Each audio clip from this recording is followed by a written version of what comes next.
नमस्कार दोस्तों, आपके अपने चैनल हमारे संस्कार में आपका बहुत बहुत स्वागत है।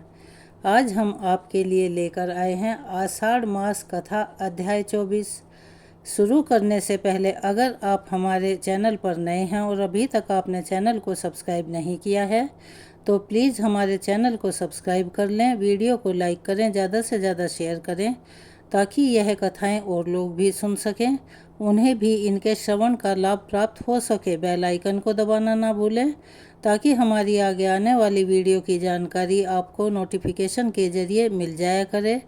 हरे कृष्णा, राधे राधे, ओम नमो भगवते वासुदेवाय नमः, हर हर महादेव। तो चलिए शुरू करते हैं आज की कथा। मुनियों ने जब व्यास जी से भगवान के अन्य अवतारों के बारे में जानने के लिए निवेदन किया तब व्यास जी कहने लगे, देवाधिदेव, श्री हरि ने पहले जैसा आदेश दिया था उसके अनुसार जगत जननी योग माया ने देवकी के उदर में क्रमशः 6 गर्भ स्थापित किए और 7वें को खींचकर रोहिणी के उदर में डाल दिया।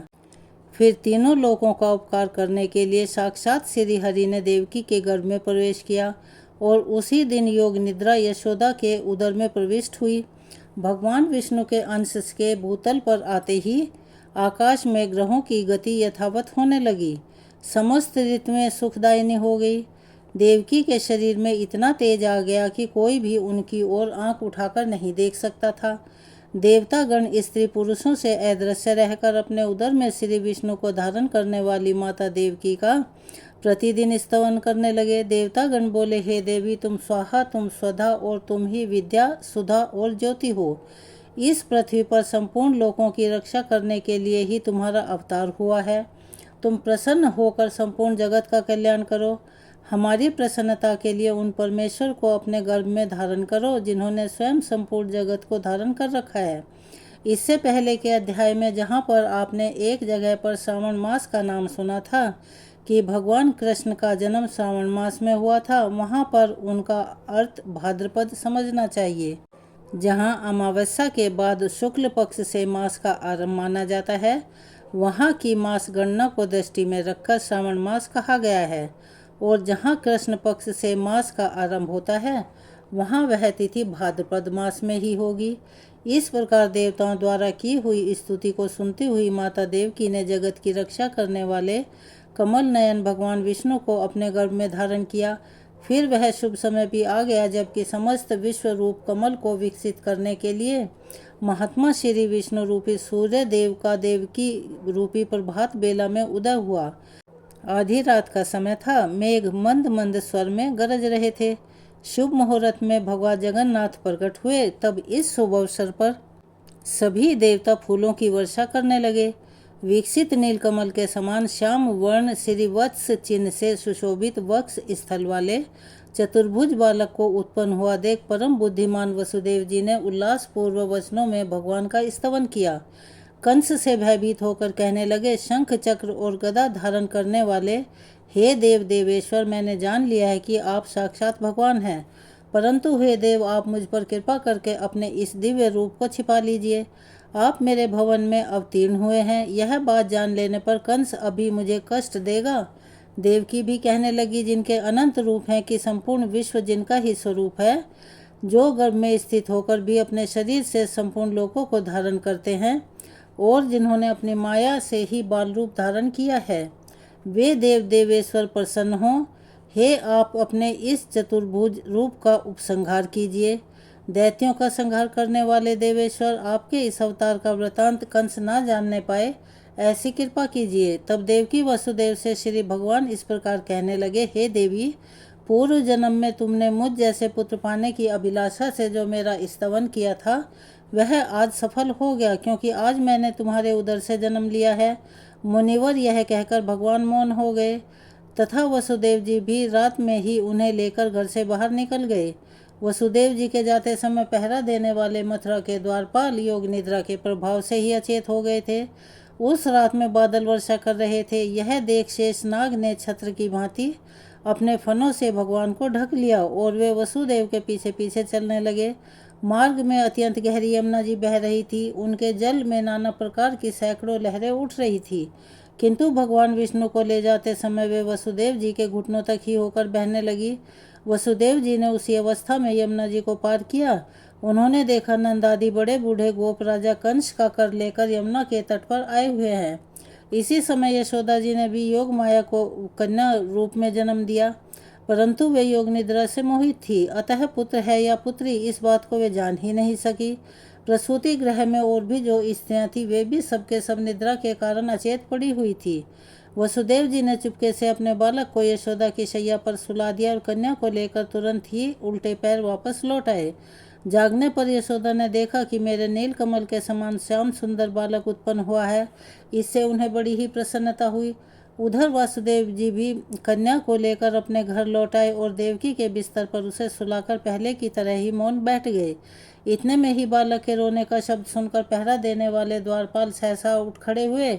उन्होंने देवकी के संतान होने का समाचार कंस से निवेदन कर दिया। कंस ने भी तुरंत ही वहां आकर उस बालिका को उठा लिया।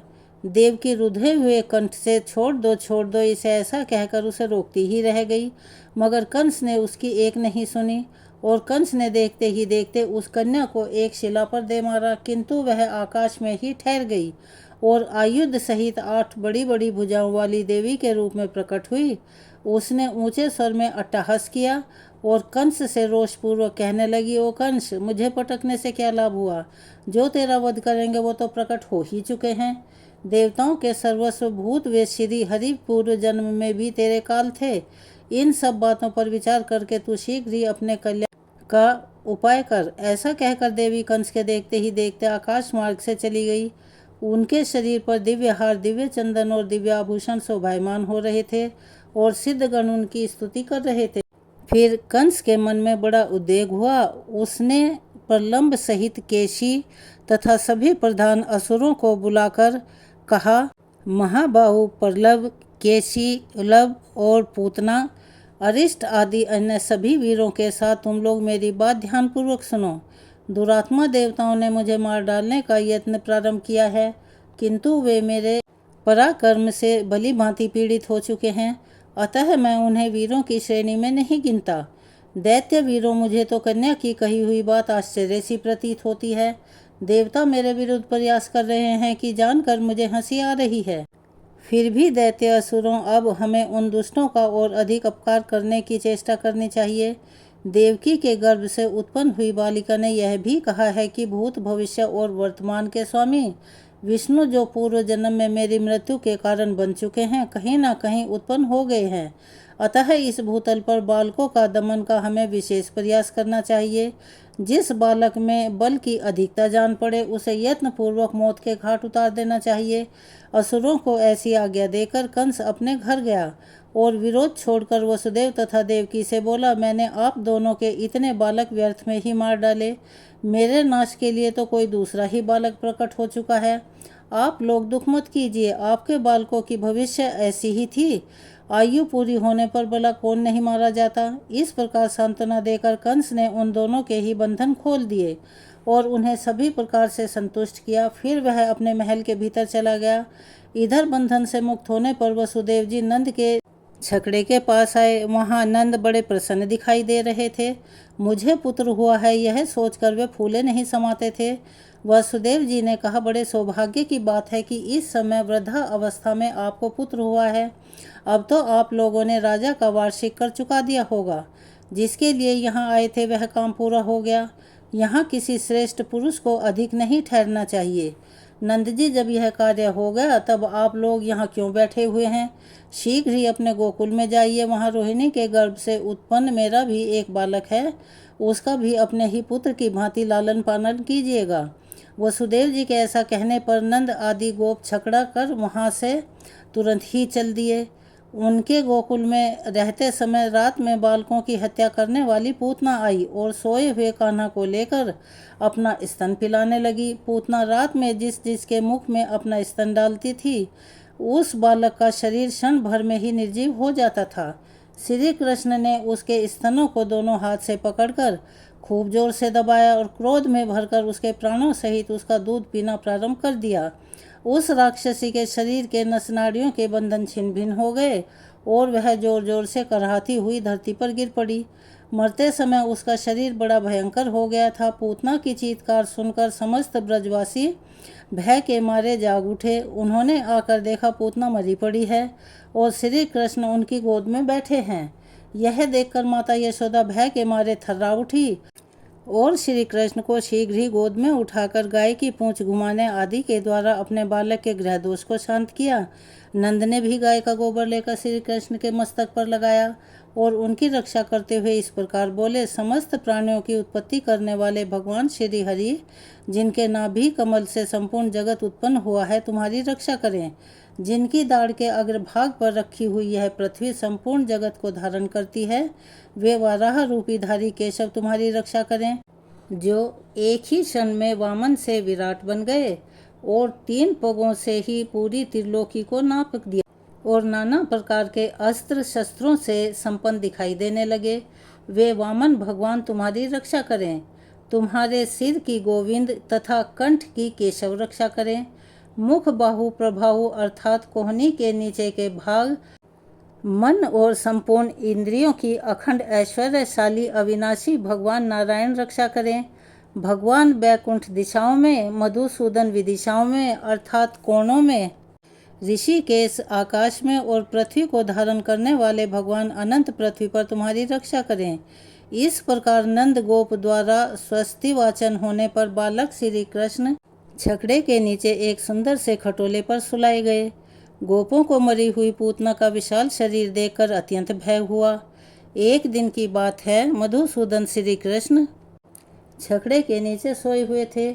उस समय वे दूध पीने के लिए अचानक जोर जोर से रोने लगे और उन्होंने अपने दोनों पैर ऊपर की ओर फेंकने आरंभ किए और देखते ही देखते उनका एक पैर छकड़े से छू गया। उसके हल्के से आघात से ही वह भारी छकड़ा उलटकर गिर गया।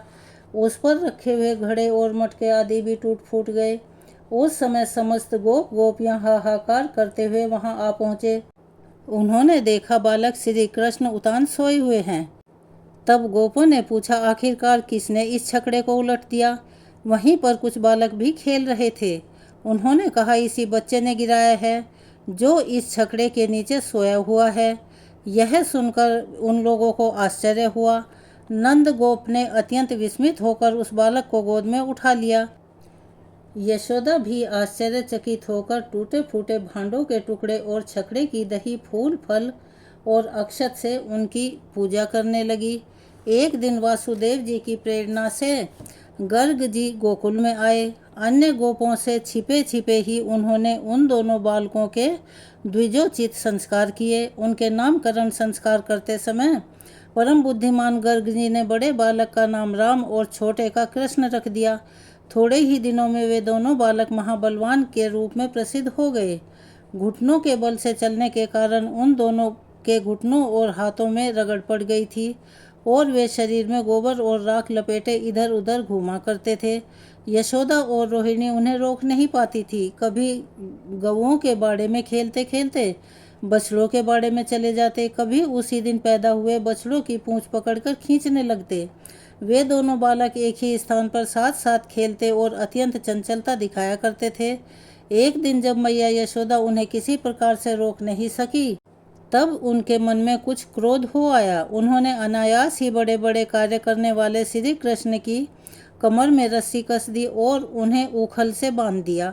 फिर कहने लगी, ओ चंचल, तू बहुत उधम मचा रहा था, अब तुझ में सामर्थ हो तो अब जाकर दिखा। ऐसा कहकर यशोदा अपने कामकाज में लग गई। जब यशोदा घर के काम धंधे में फंस गई, तभी कमल नयन श्री कृष्ण उखल को घसीटते हुए 2 अर्जुन के वृक्षों के बीच से जा निकले।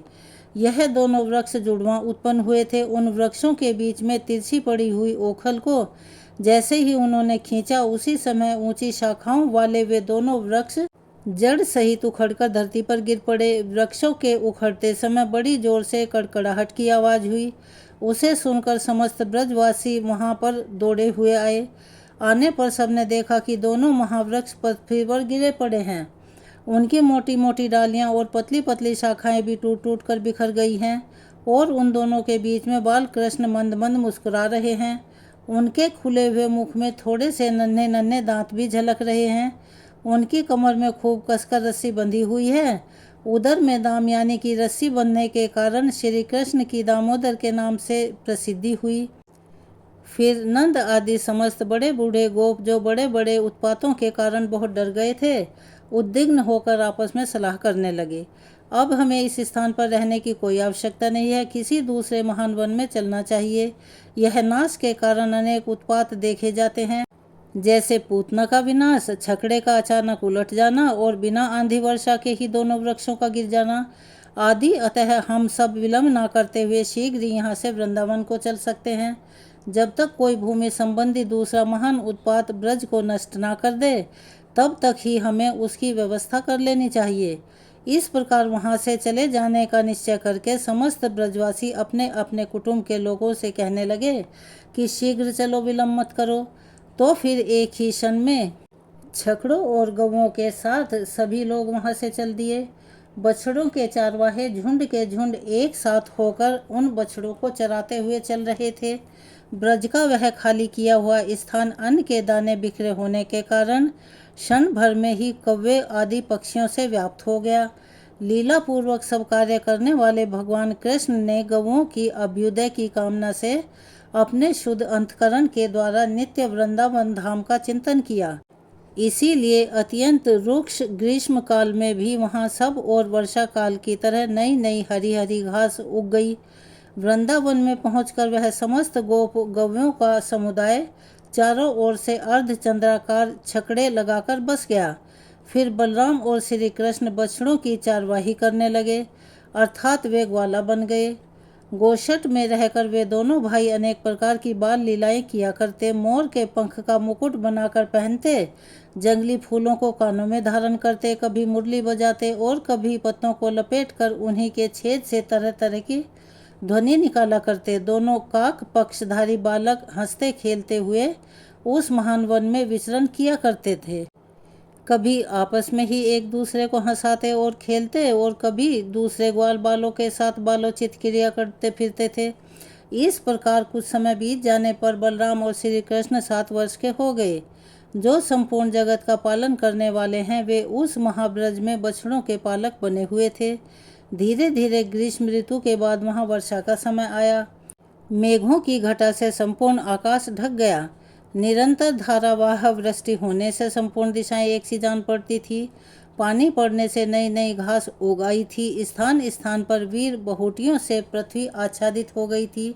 जैसे पन्ने के फर्श पर लाल मणियों की ढेरी शोभा पाती है, ठीक उसी प्रकार वीर बहुटियों से ढकी हुई हरी भरी पृथ्वी सुशोभित होती थी।